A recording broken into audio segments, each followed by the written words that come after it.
Mga grade 4 to grade 6 students ng School of Jesus ang nagpatigayan sa coastal clean-up sa Barangay Bubog sa Talisay City sang Sabado.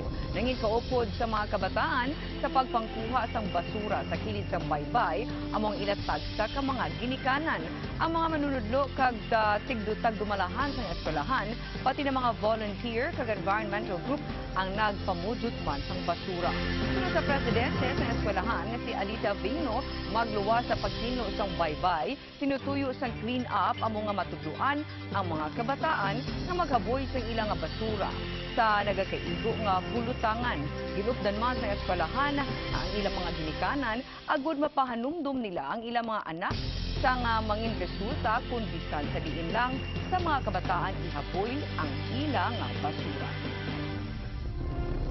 Kabataan mag-appreciation na ang waste dapat natin aguon, i-dispose mo ayos.